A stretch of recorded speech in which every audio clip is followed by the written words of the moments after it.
Hey everyone, it's your boy Spitefire H2O here with my buddy. Paul. You're not gonna do the It's Paul thing this time? It's Paul. Oh yeah. Gotta get my NPR voice on. And welcome again to the next episode of Spitecast. We're gonna be talking about Souls. Dark Souls type games, Demon Souls, Dark Souls 1, 2, Bloodborne, all that type of stuff. Yep. The Surge, all of the maybe a little bit of Let It Die, just that whole thing. Salt and Sanctuary, if you want to get really into the grit of that crap. Yeah. And how every game's now being compared to Dark Souls. Yep. Dark Souls is as hard as Dark Souls. Dark Souls is the penis of balls, as one of my friends once said. I don't know what it says, but it sure sounds like something that you'd read. Yep, I can see that. All right. So, basically, we're gonna go over a few topics about the Soul genre. Like, we're gonna explain what exactly it is, what our favorite Soul game is, and why. Bloodborne 2, which are you sure that trailer was announced for Bloodborne 2? You don't know what exactly it is. No. that doesn't kill any of my hype. But also, what could the genre be improved upon, and what direction we would take the game, like how setting or aesthetic, how the game feels, or any seriousness and whatnot. So yeah, that's a general overview of what we're going to talk about. So first thing, give me your best explanation of the Souls-like genre. Okay. So I guess it pretty much did start out with Demon Souls. It's I guess the Souls-like, it's characterized by being an action RPG, a slow-paced action RPG with RPG elements, roguelike elements. There's usually not permadeath, but you lose something significant upon death. Not just, you don't lose everything, but you lose a lot of progress. And you lose a lot of money. So to say. Yeah, no, that's honestly the whole you lose so much on death thing is a little bit overblown. It certainly feels like you're scrabbling, just clenching any bit of, moolah, souls, humanity, what have you, as you can, at least in the first parts of the game. But so you've got, it's an action RPG with roguelike elements, and it seems like there's a lot of dystopia involved. Like, it's always a pretty, I don't want to say it, but it's always a pretty dark environment, Yeah. That pretty much sums it up. Genre of it. Yeah. It's and there are some that deviate a little bit. I don't know.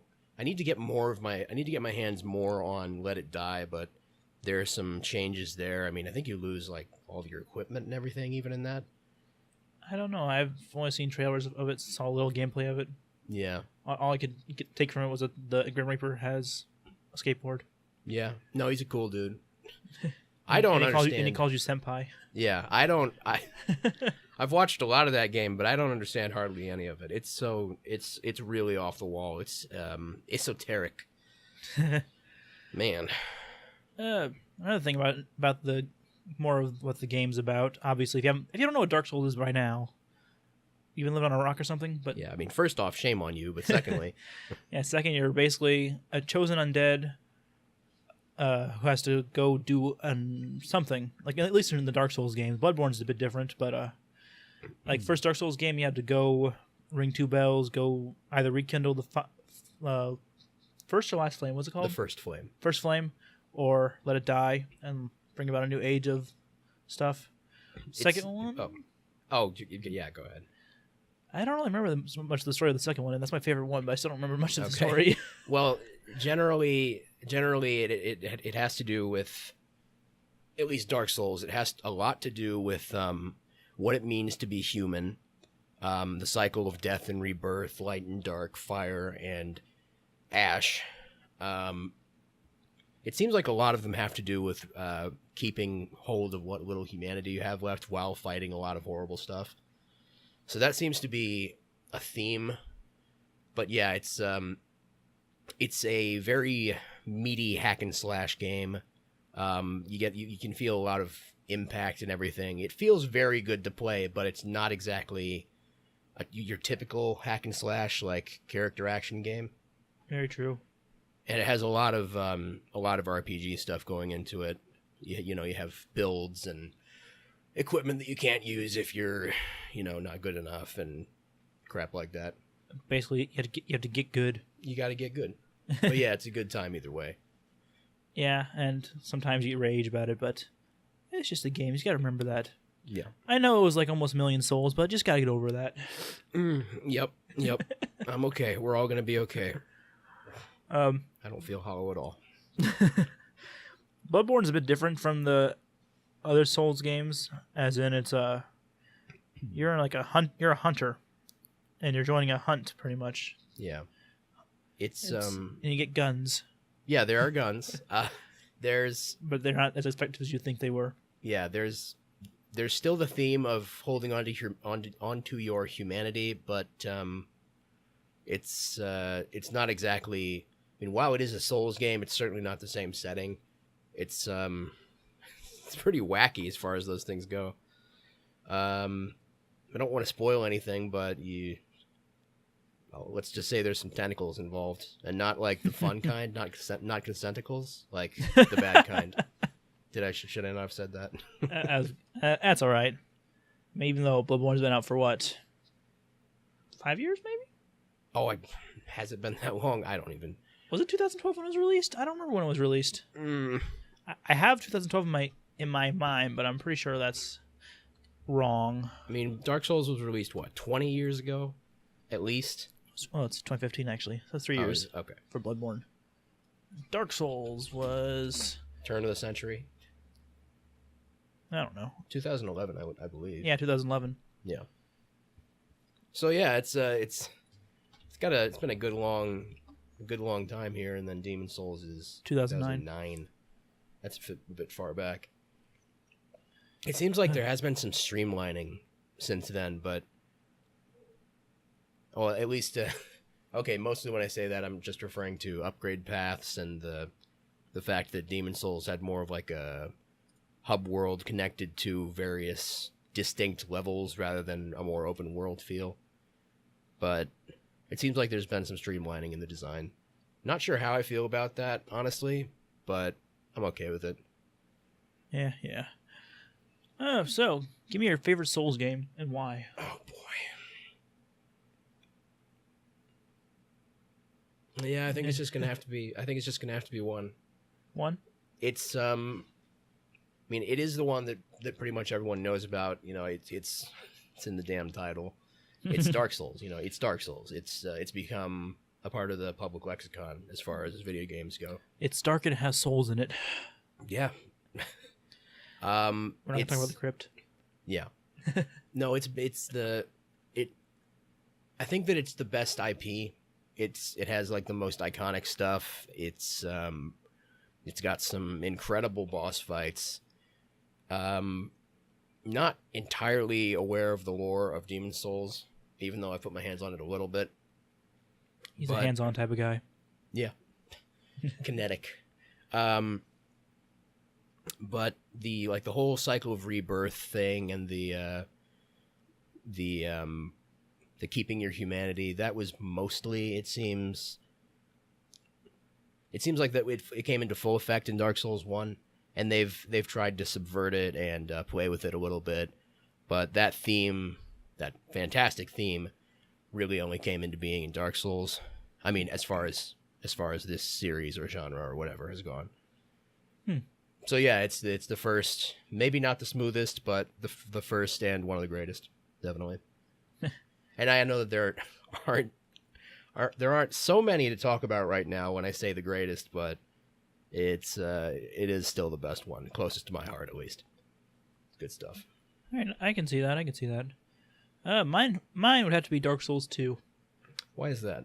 It introduced a lot of different elements as well, like power stancing. Okay. How it also introduced our healing gem, which is like a throwback to Demon Souls. Yeah. With the herbs and everything.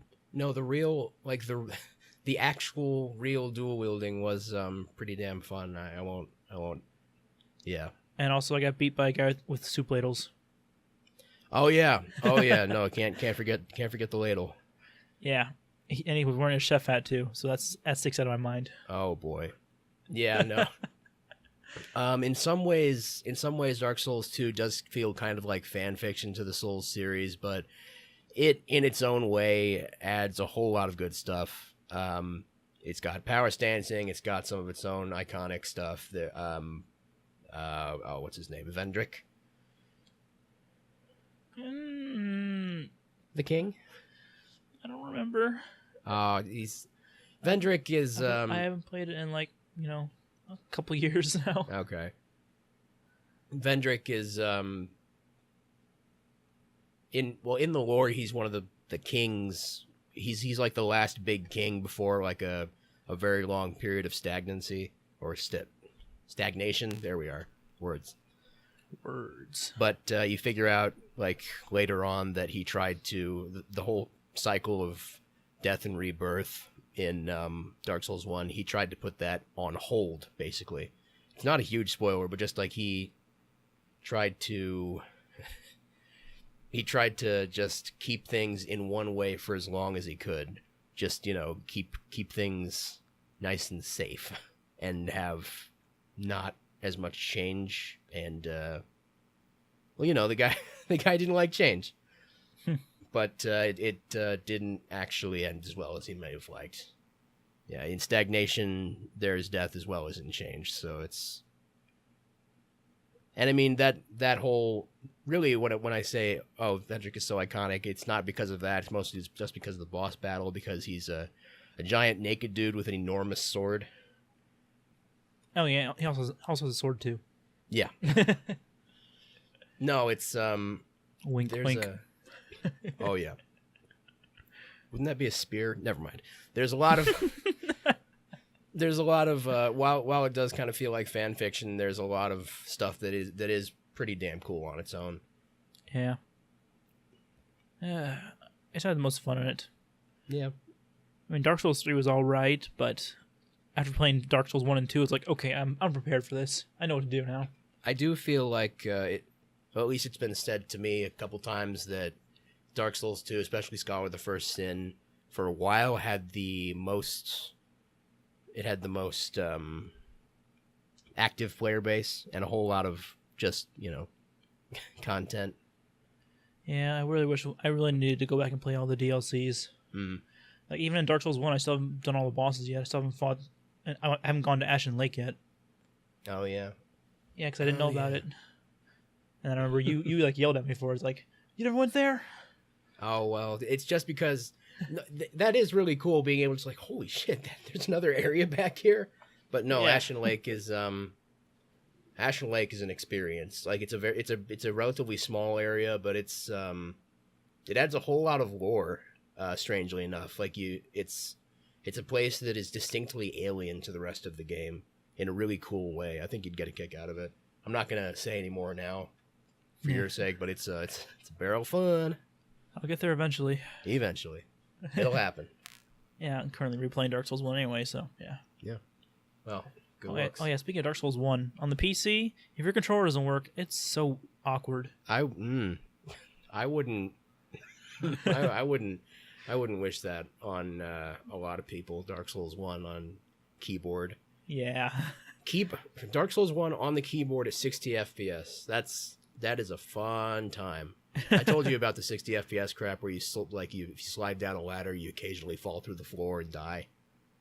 You did. I can't even get Dark Souls 1 to run on 60 FPS. It's still locked in 30 for me. Oh yeah, there's some sort of mod, but wouldn't you know it screws things up. Yeah, that's true. Like when Dark Souls 2 was ported to the PS4 for the remaster and whatnot, it ran at 60 FPS, but that also made weapons degrade twice as fast. Oh god, that weapon degradation thing is everything goes twice as fast. Super nasty. And it's even better when you're like a dex user and you got the Iaito or whatever, those swords that are made to break pretty fast, and then it's like, 10 hits in, where are we here? Oh, okay, I don't need that. Yeah, I got nothing else to really say about my favorite one. Anything you want to add about Dark Souls? Oh boy. Well, I don't remember anything off the top of my head as far as music from Dark Souls 2, but Dark Souls 1 did have some fantastic music as well. There's, the theme of the first flame and the unknown song from the credits, so beautiful and haunting. And then we got Ornstein and Smog, and there's a lot of good stuff out there. The Moonlight Butterfly, I could go on. I could go on. I will not. Okay. So, you want to talk about Bloodborne 2 and how that one from Software teaser trailer sort of alluded to it. Okay, so I might be might be Alex Jonesing over here, but I'm pretty excited about that, and I think that was a glimpse. Where do you think that they're going to take Bloodborne 2 if they do indeed end up making it? I'm pretty sure they're going to make it Bloodborne 2, but yeah, it's kind of hard to take it anywhere. Is it going to be like another hunt? Are you going to have to fight your character from the first Bloodborne? Because although it depends on what ending you got, but you get the true ending and everything, so I don't know what happens with that one. Yeah. But Bloodborne, I don't know where they'd take it. Are we just going to be in a different city? Are there going to be more hunts? Is he going to be old Yarnum? This one's even older. As long as we still get the top hat, I'll be fine. Yeah, I mean, okay. Obviously. You need a top hat. Top hat adds a little bit of class. Give me a threaded cane buff. That's not completely necessary. It's just like you gotta buff it just a little bit for swag points, because threaded cane, bitches. Oh, it's a lot of fun. I'm not exactly sure where they'll go with that, because there's a lot of like Lovecraft-esque stuff in there. Like, it gets super intense near the last parts of the game, but it's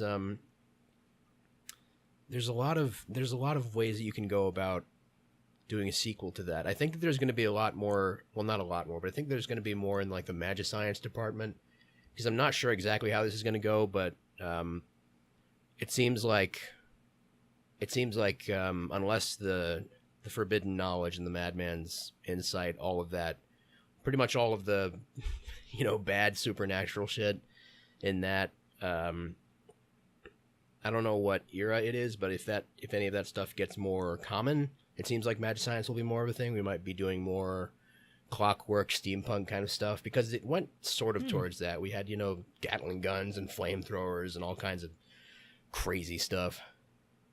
I wouldn't mind a steampunk Dark Souls like game. Yeah. No, I mean it. What's the steampunk game that's coming out recently or coming out soon? Oh, are you talking about the cyberpunk thing? It's like, is that what it's called? It's made by CD Projekt Red. So. Oh God, I should know this, because if you're talking about what is it? Cyberpunk 2077? I think so. Because I am excited about that, but yeah, 2077. No, that's the one. Okay. Wow, I forgot that was being made by CD Projekt Red. That's cool. The more you know. Yeah, but that would the steampunk aesthetic, if they do go for that, it would make sense. It would give you more options for switch weapons, because you have like a steam powered hammer, or like a sword that it turns into. I was gonna say a sword that turns into an axe, but then we're getting into Monster Hunter territory. That was completely stolen, by the way. I'm okay with it, but that was completely stolen. That switch axe and everything. I dig it, but man. No, I am. I think honestly, and I might be a dick for saying this, but I think that the reason that I am most excited about Bloodborne 2 is just so I can see more switch weapons, or trick weapons, whatever they're called. I just want more crazy, wacky, like, oh, what's it? Have you seen like I think it's called the Bloodletter, like the mace that you stab yourself in the chest with, and it turns into a giant blood mace with completely unreal spikes all over it, and just I don't know. I have not seen that. I dig it, man. I dig the aesthetic and the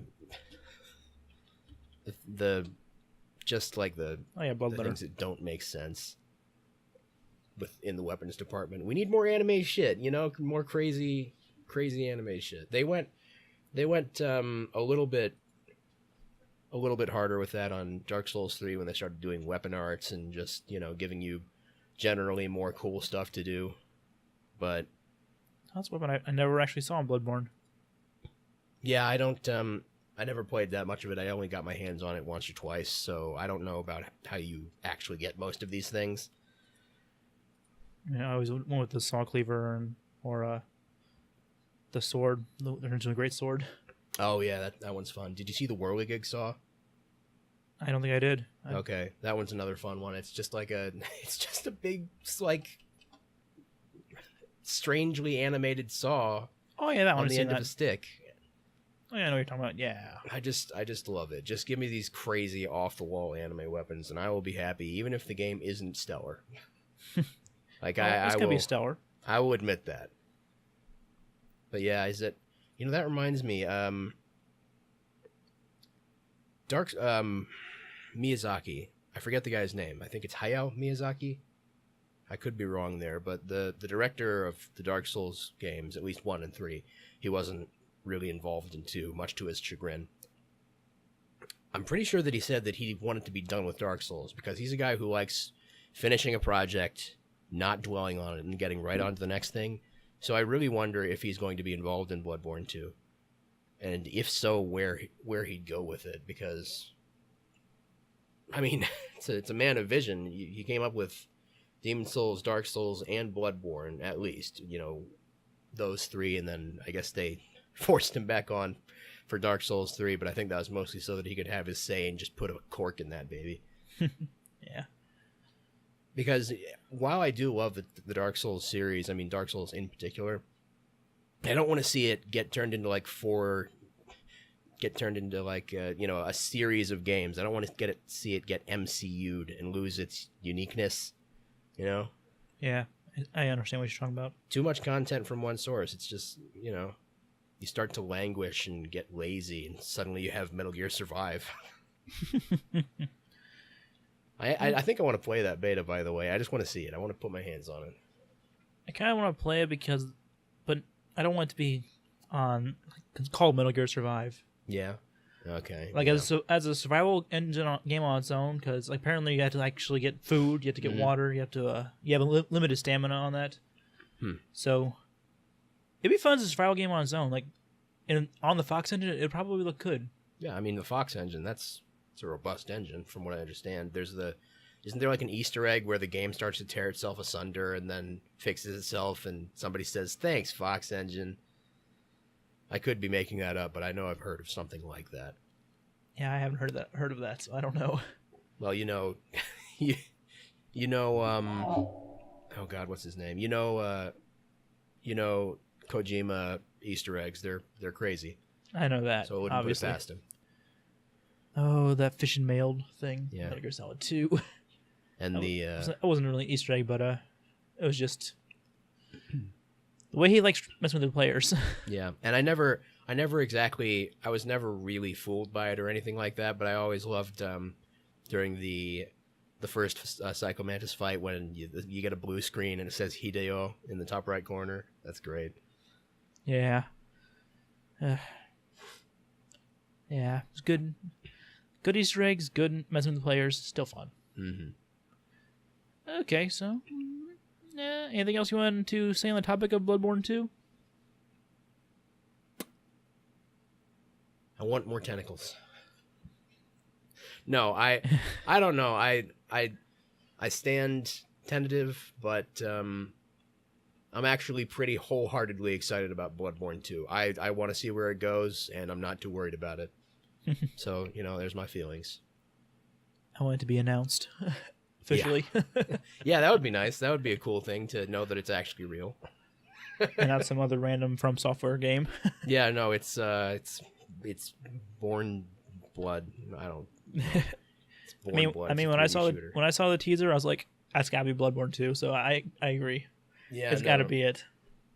I mean, just the imagery. It was like what, a bionic leg or something. A really messed up bionic leg. It looked more like organic something. Yeah. Well, that's the thing. It was like partially that and partially, I don't know. It's creepy. I want it. We all want it. All right. So how would you improve it? Improve the genre of Dark Souls? Oh boy. Well, it seems to me like the best there are a couple of ways to actually improve the genre itself. Mostly it seems like making it smoother is a good idea, but at the same time not.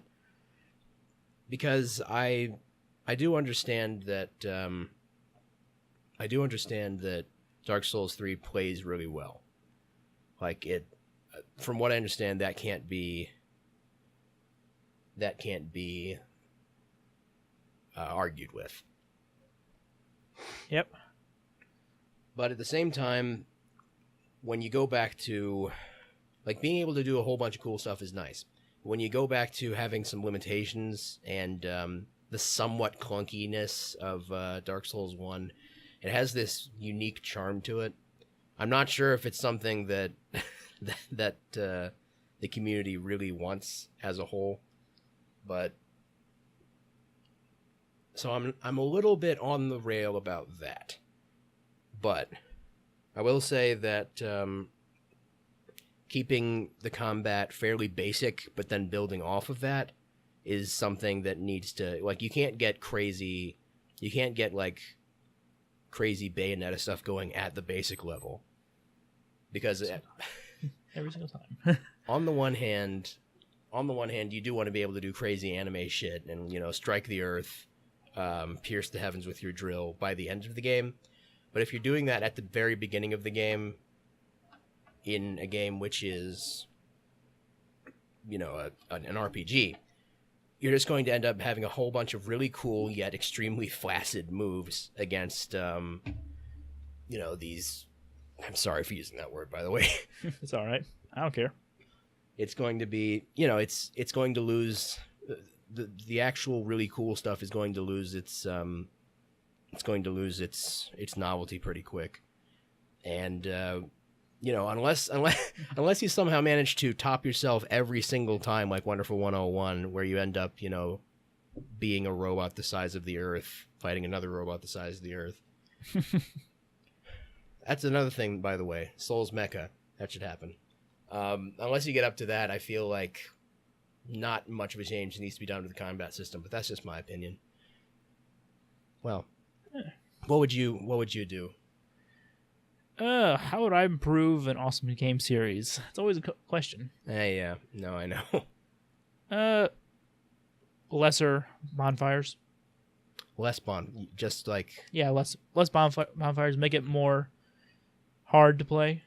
Just ramp up the difficulty, basically. A bit. Okay. Because let's face it, the first time you play Dark Souls, you don't know what you're doing. Mm-hmm. After you play through it, you know the formula. You gotta watch the bosses, basically memorize their moveset, plan accordingly, and everything. Mm-hmm. And maybe 5 to 10 tries, you get it at least. I want to sit there and take 20 tries on a boss because it's so damn difficult. I like difficult games. I suppose there's nothing wrong with that. I'm not going to say that I wholeheartedly agree, but I do kind of agree that I don't want an open world Souls game unless it's no, unless it's something like Dark Souls 1 where it is a cohesive world, but it's not just a big open world. I'm going to road over to this town kind of thing. Buy some potions, fight a randomly generated dragon. Yeah, that's definitely not a way to go with Dark Souls. If it went that way, I would be severely upset. I don't know if you noticed, but I just stopped describing Dark Souls and I was just describing Skyrim. And Skyrim is fine on its own, but that's not a Souls game. It's not what we here for. Yeah. We're here to talk about Dark Souls. Yeah. Much more hardcore than that. What else would I improve on it? Make it harder is obviously one thing. That's how I think it would be more of an improvement. Because Dark Souls 3 was actually pretty easy. Really? Yeah. Huh. I haven't tried the DLC, so I can't really speak for that. But I thought Dark Souls 3 was pretty easy. I did hear that the DLC is nothing to... It seems like most of the DLC for the Souls series has been nothing to sneeze at. I know for a fact that the first time that I fought Artorias, first up, he comes out of nowhere. And it's like, really? The namesake of the DLC is just right here? But yeah, you start fighting him, and it's like he probably won't be that hard, and he immediately stomps your shit in. Like it's the first time that you fight Artorias, unless you are like some kind of god or you've read a guide, it's it's gonna be a stomp. Oh yeah, that's another thing I would probably improve on. Give more of a direction to the story. Really? Just a little bit more. Yeah. Like Dark Souls 1, you're just told, okay, you're the chosen undead. You're go ring some bells and go from there. Dark Souls 2, Okay. you travel to a land, obviously, and that's pretty much it. I don't really remember much from Dark Souls 2, actually, the story. That's sad. Yeah, no. I mean, the story it is I think implicit. No, that's not what it was. I forget the word, but it's story that is fed to you through bits and pieces around the entire thing. It's never fed directly into your gullet, except in expository rants from like late game NPCs, and even then, that's pretty flippin' rare. But yeah, really, you'd have less of that cookie or breadcrumb storytelling. Yeah, and Dark Souls 3, you're just wake up from a crypt, go and fight stuff. Yeah, well, it's supposed to. What is it for Dark Souls 3? It's like the final goal is to. Oh, it's basically the same as Dark Souls 1. Yeah, but it's on like a grander scale, supposedly. So supposedly, yeah. Okay. Yeah, for Dark Souls 2, it's. I think that what the thing that you're given originally, like the first objective that you're given, like as an overarching thing, although of course it changes and evolves when you get more exposition. It's just you need to take the throne. You need to take up Vendrick's sword, and okay, I'm saying that metaphorically, but you need to take the throne, get the kingdom back to running status, basically. Oh yeah, okay, that makes more sense now. Now that I think about it, but I didn't really like the ending of it. Yeah, that's. I mean, Dark Souls 1 has kind of a nothing ending if you think about it, but it does mean something. I'm not exactly sure what the ending of Dark Souls 2 means. Like it's not exactly. It is something that you can try and interpret, but it's not something that seems to have a pretty clear interpretation when you have a good knowledge of the game. I could be talking out of my ass, grain of salt, all that. Yeah. And the final thing I would probably improve in like the next iteration of Dark Souls would be bringing back the leveling up at bonfires. Yeah. Yeah. Huh.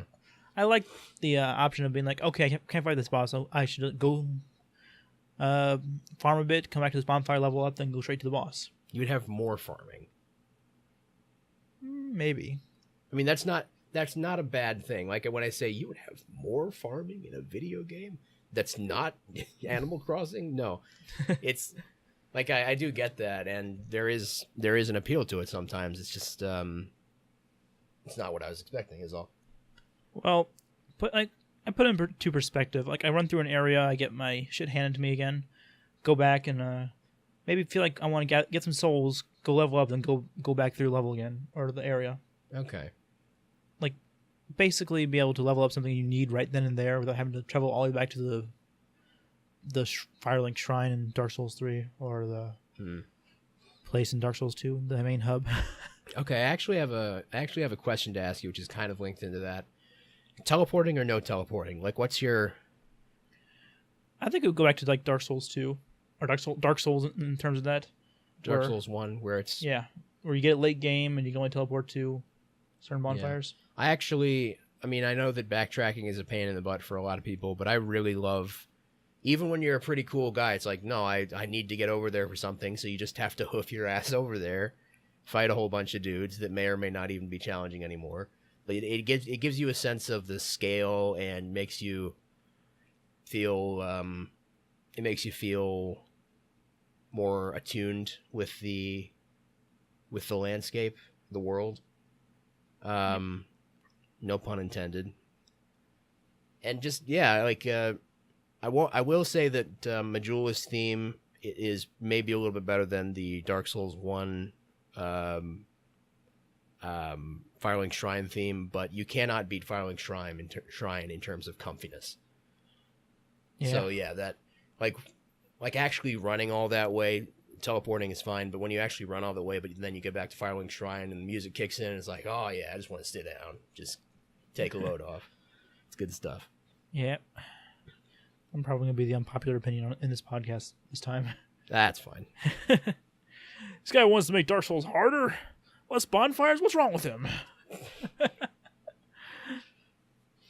All right. Well, I suppose this kind of bleeds into our last thing.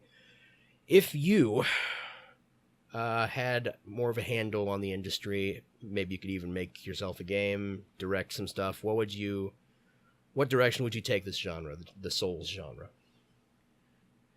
Is actually a kind of hard question for me, because, I mean, Dark Souls 3 is like, oh yeah, all over here. Oh, we're gonna bring back Anor Londo. Mm-hmm. It's like, I would probably take it to an entirely different area, not bring back anything from previous games. What kind of setting would this be? Would it be basically the same kind of dark medieval, or? Actually, kind of like the idea of more modern, but not too modern. Okay, more modern, but not too modern. Like what level of tech are we talking here? Is this back to steampunk or? Probably steampunk. Yeah. Yeah. That seems like it'd be a nice aesthetic to Dark Souls. Yeah, no, I mean, we did kind of get on a roll with that. I'm liking that. Yeah, and it just sounds interesting. Like you could have different types of weapons, but this probably be more in tune with Bloodborne 2, obviously. But yeah. But I think they should take it in that direction. Not have the medieval type stuff as much. Mm-hmm. Could still have it, but just not focused upon it. In terms of game feel, obviously, it's so hard to decide this. I'm not that creative to come up with a game thing right now. Well, just, I mean, when I say game feel, it's like, think about the difference between Dark Souls 1 and Dark Souls 3. I mean, there's a lot of cool stuff that you can do in Dark Souls 1, but you get some like power moves, or what's it called? Not power stancing, weapon arts. You get weapon arts, you get like these big cool strikes that you can do with pretty much any type of weapon. You got like the big armor piercing blows with your normal hand and a half sword. And then you've got like quick step with daggers and all this craziness. Would you make it more simple, or would you have more crazy anime shit? I honestly would probably have more stuff added to it, because obviously you're like basically like hack and slash stuff mostly, and a lot of the things, but like having like some flourishes and whatnot, being able to like do something completely random or cool would be nice. Yeah, no, I do agree that it is very cool to have. I mean, I like weapon arts. I like the idea of having some extra options for just one weapon, and it makes people think like it more in the first playthrough about using a long sword, or just something that seems more boring, but then you get. You get your crazy armor piercing like lunge, and it's like, okay, I can get behind this a little bit more now. Super moves, Yeah, I know. And last point you said with level of seriousness, I'd have it be serious, but not too serious. Yeah, could you ever handle like, not like a comic book feel, but could you ever handle like, I don't know, like an Ocarina of Time level of seriousness for a Dark Souls game? Where you have like, colorful characters and some stuff that's just plain nice, but then you have some really dark shit. I could handle it. I think that'd be a nice direction they could take it. But more along the lines of actually never mind, that one fits a lot better than what I was thinking of. No. Well, I mean, not to say that Dark Souls should be all gloom and doom, because even Dark Souls 1 has some colorful characters. You got Vamos, the blacksmith. Have you seen Vamos? Dark Souls 1? Yeah. Did he appear in 3 then? Because okay. Oh, He sounds familiar. Where was he? Bottom of the crypt, I believe. I think it was just called the crypts in the first one, because there are a couple of crypts. Well, the crypts before Tomb of the Giants. Yeah, that area. I don't think I did. No, I only heard of Andre. Oh well, Andre's great as well, but no, Vamos is fantastic. He is. There are no dwarfs until Dark Souls 2, really, but he's basically a skeleton dwarf. He's got a beard made of bones, and every time that you talk to him, he complains that you're spoiling his focus. And all he does all day is sits around in like his tiny little catacombs. That's what they were called. Catacombs, yeah. He sits around in this tiny little corner of the catacombs and works metal. Now that's kind of what every blacksmith does. And I mean, they're hollow. What else are they going to do? But he has absolutely no problem doing that day in, day out. So much so that, in fact, if you try and, get him to upgrade something, like I think he does fire and chaos type infusions or whatever they're called in the Dark Souls 1, he actually complains. Like, he's like, no, I just want to go back to hitting this one piece of metal forever. Thank you. And then of course he's pretty colorful. And then you've got Andre, who genuinely wishes you no harm. You've got like some friends in Firelink Shrine who, of course, all die off because they're wussies. What's the Sparkly the Crow? Was it Sparkly in the first one? No. Was it Snuggly? Yeah, I think it's Snuggly. Snaggly, something. Okay, because Snuggly. There's Snuggly. Yeah, it is Snuggly the Crow. You've got Snuggly, and then there's, I forget what their names are, but Smooth and Silky. You give Smooth and Silky stones. And then in the third one, it's Pickle Pea and Pumperum. Yeah. I don't know. I think that's her name, Pickle Pea. Yeah, no, I know that it sounds like, pea from a pickle, but it's supposed to be like an onomatopoeia or something. I don't know. I don't know what you're talking about. Yeah, well. But yeah, it doesn't need to all be gloom and doom, but it would be interesting to see, something that is fairly dark, but in as far as mood, more like, I don't know, Gurren Lagann. Or, I mean, I know that I'm just going to be saying a lot of anime stuff here, but it seems like... Weeb! Yeah. Like, but despite... Even though... Okay, what am I trying to say here? Whilst you have a whole lot more anime-like stuff, you've got crazy flourishes and, people talking about... You got crazy flourishes and great battles. It is from Japan in the first place, so it's, it's bound to happen eventually. Well, yeah. That's what I have to say about that. I could handle a game that's, that's a little bit brighter. Okay, I can see that. All right, but what direction would you take? Okay. Mr. Brilliant Everything? I actually thought about this, and it's possible that I just need to play Persona and get it out of the way, but I always thought that it would be pretty cool to have a Dark Souls type thing that's in two different worlds. And the first is like some kind of cyberpunk utopia kind of thing. I mean, I know that cyberpunk and utopia, it's a kind of a paradox, but I want like... It's usually cyberpunk dystopia, but okay. Yeah, cyberpunk utopia. What even is that? I don't know. All right. But yeah, I want something. It's like you go through maybe a noir kind of thing. It's just like you're alone in a big city. There are people all over. You can do social stuff and talk to people and basically live your life. But then you find like a portal or jack into the Matrix or whatever.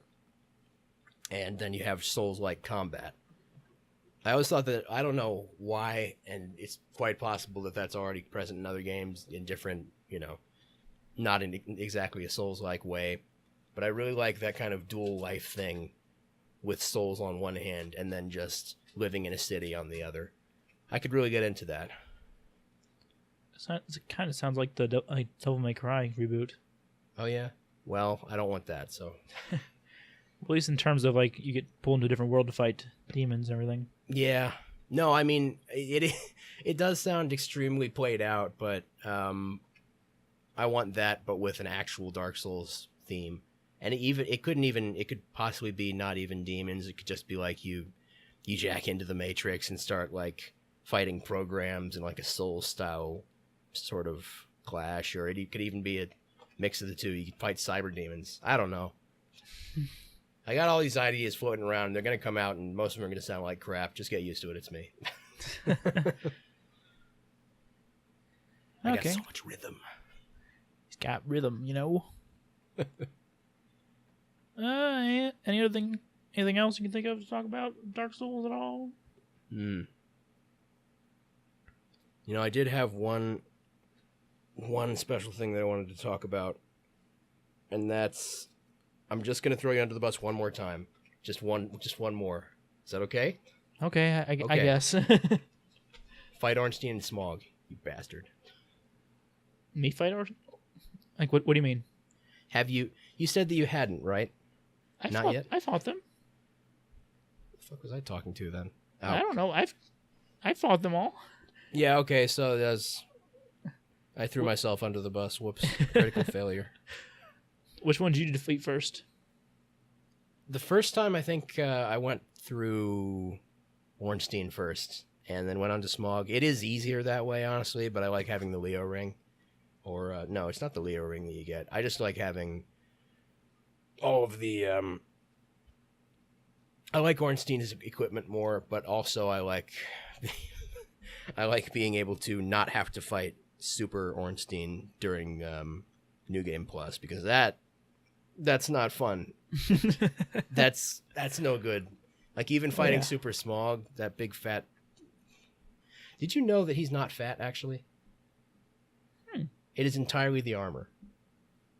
He must be super buff to carry that much armor on. No, that's no. Like you take off like the big fat suit and it's just like fucking Randy Orton under there. He's just completely buff. I want to see that as a mod. Just have buff Smog. No, he takes the helmet off and goes, "It was me, Austin. It was me all along, Austin." Oh boy, this really flew off. You know, why not a wrestling Souls-like? Why not a luchador Souls-like?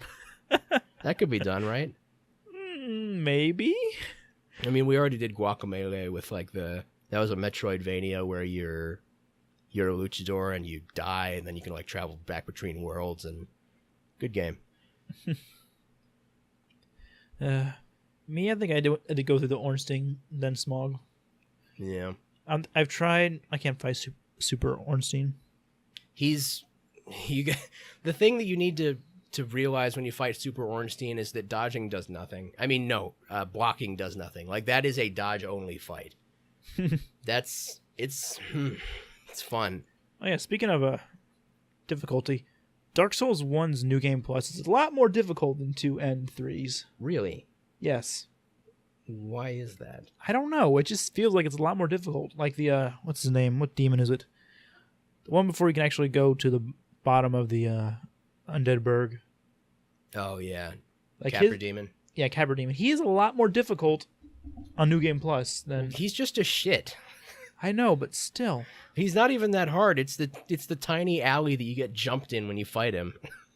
Exactly, like I didn't have any trouble on Dark Souls 2 New Game Plus. Really? Or Dark Souls 3's New Game Plus, or even Bloodborne's New Game Plus. But oh god, that's hardcore. But Dark Souls 1 just for some reason seems a lot more difficult in New Game Plus. You know, I forgot to talk about it, but Bloodborne's DLC, have you seen any of that? No, I have not. Old Hunters is supposed to be a whole nother level on difficulty.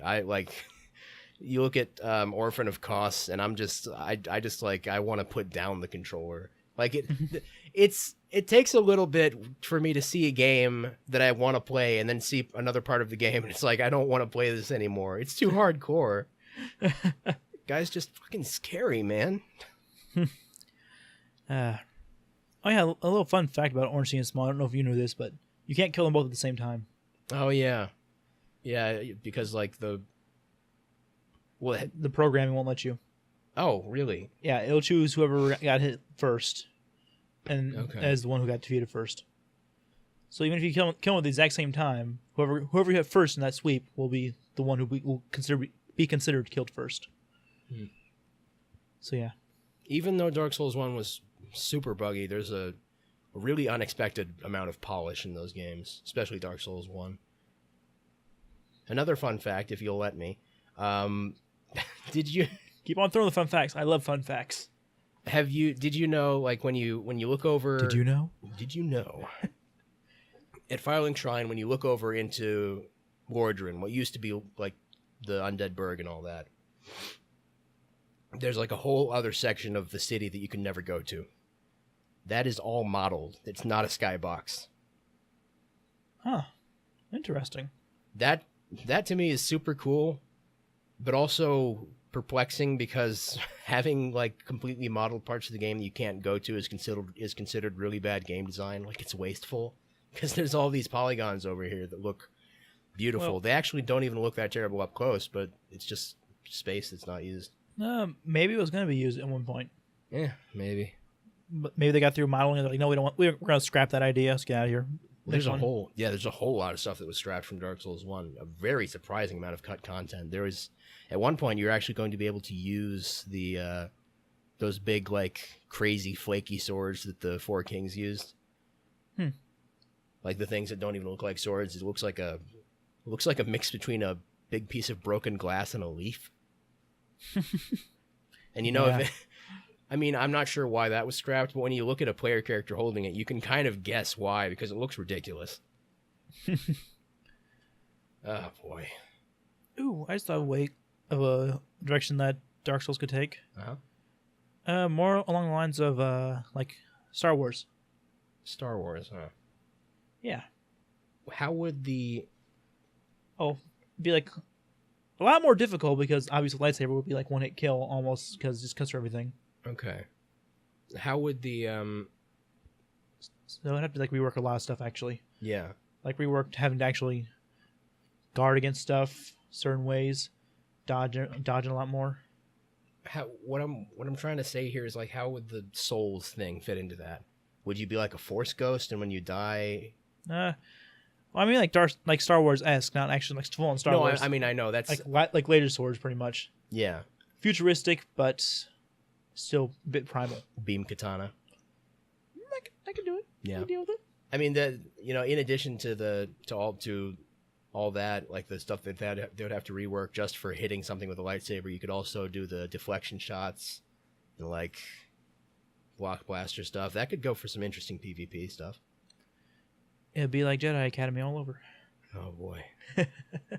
Now there's an interesting proposition. It'd take a lot of reworking, but it could work out. It might be interesting. Yeah. Now they won't be able to bring back G-Saber realistic combat because you know about that cheat code? No, I don't. Seriously? Okay. If it takes a little bit of finagling because it's like Half-Life where you have to do SV cheats and then reload a save, except it's different commands. But G-Saber realistic combat is a thing that makes it so that hitting something with a lightsaber doesn't actually cause HP damage. It just causes instant kill and dismemberment on every part of the body that it hits. So you can just you can be holding a lightsaber at your ready stance and then turn your body and it nips somebody in the head and their head just flies off. It's goofy. It makes actually fighting another lightsaber wielder really it makes it different, I'll say. Yeah, you make you really on your toes, wouldn't it? Oh yeah. It's a good thing that you can't actually, put that into your own model. Use lose an arm. If I went unarmed. Yeah. Well, that's another thing too. Like actually have a dismemberment. That was in Neo, wasn't it? I didn't play Neo. I know about it. It's like Dark Souls, but yeah. Yeah, Neo is another one. It's the more that they change the formula, the more interested I am, but also the more interested I am, but also the harder it is to get into because you look at it and it's like, this isn't Dark Souls. What do I do? And if there are a lot of people who got thrown off by just the learning curve that Dark Souls has, because it's not a really big one, but it does have a learning curve, especially with leveling up and crap like that. So parrying. Yeah, you bring it back to square one, and people have to unlearn a bunch of stuff, and that's pretty attractive to some people. But even as someone like me who really wants to delve deep into the genre and get a good appreciation for it, it still throws me off a little bit. Just need to get my hands on it. That's what it's all about. Yeah, I think it'd be interesting if you could get parts of your body dismembered.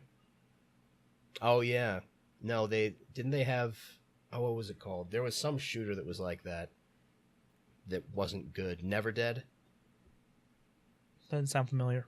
Okay, well that's probably a good thing. No, it was it was an interesting game, but it was just like a shooter where you can lose every part of your body down to your head, but you don't actually die. So you have you're like a dual wielding dude. You have one arm missing, one leg missing, hopping around shooting people. It was played for comedic effect, but it was also fairly serious. I think that basically the third person shooting wasn't fantastic, and that's why it, got not panned, but it just wasn't much to write home about. 'Tis but a flesh wound. Yeah. Yeah, pretty much flesh wound to the game. Get over here, I'll gnaw your kneecaps off. Monty Pythons. I bet that, that's the other thing is it was a shooter, but I'm pretty sure that you could even attack if you had no arms, so that's lead to some I'm gonna headbutt you. Yeah. Melee only, headbutting. Mm-hmm. Gnawing at people's kneecaps. That'd be fun. There's a fighting game that was like that. You could lose every part of your body. You don't say. Yeah, I don't remember what it's called, but I'll show it to you. One of my favorite YouTubers did a video on it, so okay. I'll show it to you, and you'll find it stupid. Well, I bet I will, but that's not a bad thing for me. Anything else you want to talk about? Anything else you got? I'm beat. I'm good. I'm ready to get a good dinner in me. All right. Thanks everyone for tuning in. If you enjoyed this podcast, let me know in the comments below. Hit that like button, subscribe. Also, if not, that's all right. I still enjoy doing stuff like this. Remember, if you want to get in touch with Paul, let me know. I'll get you in touch with him. And yeah, I'll see you guys in the next one. Bye. It was my pleasure. Woohoo.